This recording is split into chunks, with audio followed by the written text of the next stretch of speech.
Ancorados na graça, vocês já estão todos ancorados na cama e na graça. É, estamos aqui em pleno 1 hora e 12 minutos da madrugada. Não tive tempo de gravar antes. Mas é uma honra estar aqui. E a gente vai ver agora Romanos capítulo 10 e Romanos capítulo 11. Espero falar de uma forma mais resumida os dois capítulos. Não passar o mesmo tempo que eu passei em Romanos capítulo 9, que é mais complicadinho. Em Romanos capítulo 10 e 11, a gente pode ver o seguinte. Em Romanos capítulo 10 ele vai falar sobre a rejeição do povo de Israel ao Messias, Jesus Cristo, como eu já disse a vocês na introdução. E ele vai dizer o seguinte, que a rejeição de Israel, do 10 para o 11, ele vai dizer que a rejeição de Israel ela é temporária, ou seja, futuramente o povo de Israel vai aceitar a Jesus Cristo. No momento futuro, o povo de Israel aceitará Jesus Cristo como Messias. A gente pode ver também que Deus não rejeitou o verdadeiro Israel. A gente viu no outro vídeo que o verdadeiro Israel é o remanescente fiel de Deus que aceitou o seu testemunho e o seu plano através do Messias Jesus Cristo. A gente pode ver também que Deus transformou a rejeição de Israel, né? Deus endureceu o coração de Israel da mesma forma que Deus endureceu o coração de Faraó. Ou seja, o povo de Israel estava tão incrédulo ao Messias, tão incrédulo a Jesus Cristo, que Deus entregou seus desejos e suas paixões de incredulidade. E até hoje, o povo de Israel, como nação, rejeita Jesus Cristo porque Deus os entregou. Deus endureceu seu coração dessa forma, como eu já expliquei no outro vídeo. E por fim, a gente vê que a salvação desse Israel, a aliança de Deus, está feita pela fé em Jesus Cristo. Romanos capítulo 10, o apóstolo Paulo vai explicar que a rejeição do povo de Israel não foi uma rejeição, porque Deus elegeu e predestinou o povo de Israel para rejeitar a Deus, né? Porque ele diz assim, porquanto não conhecendo a justiça de Deus, versículo 3 do capítulo 10, porquanto não conhecendo a justiça de Deus e procurando estabelecer a sua própria justiça, não se sujeitaram à justiça de Deus. Ou seja, foi uma incredulidade constante, uma rejeição constante, até o momento que Deus entregou as suas paixões e seu coração se endureceu mais ainda. E ele diz no versículo 4, porque o fim da lei é Cristo para a justiça de tudo que crê. E aqui vem uma coisa que ele quer dizer o seguinte, olha, pela lei você não vai poder cumprir, como já foi explicado por Milene e por Tiago, e Cristo é o fim de toda a lei, certo? O fim de toda a lei é Cristo. E do versículo 8 ao versículo 10 ele vai falar de que forma o Evangelho chega ao ser humano.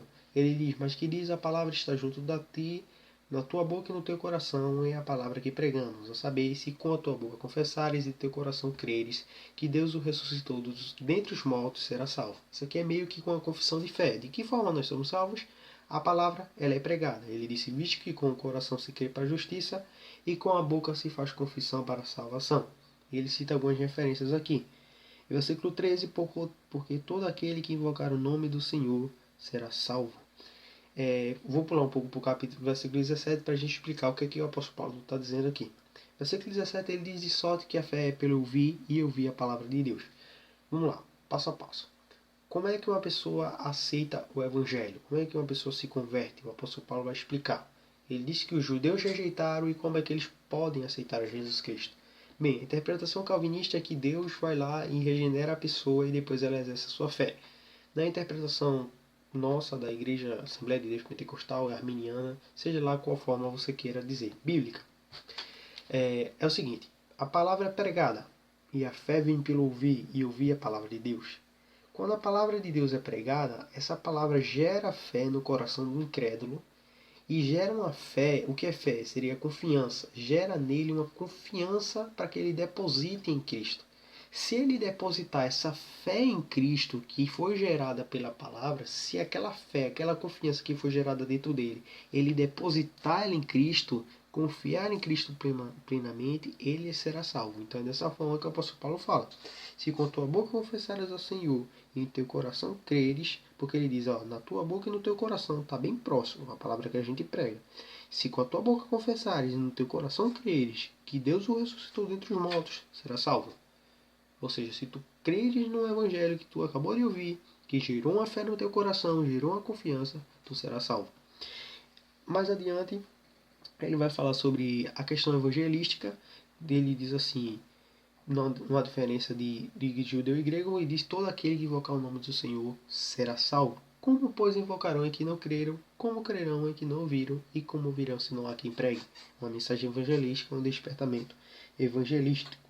E ele diz assim: mas digo, porventura não ouviram? Sim, por certo, por toda a terra saiu a voz dele e as suas palavras até o confins da terra. Porventura Israel não soube? Então Israel já estava claro acerca do Evangelho de Cristo por todos esses anos que se tinha passado. Deu um barulhozinho aqui, mas enfim, vamos continuar. Então, para encerrar, Isaías ousadamente diz, versículo 20: fui achado pelos que não me buscavam e fui manifestado aos que por mim não perguntavam. Mas contra Israel diz: todo dia estendi as mãos a um povo rebelde e contradizente.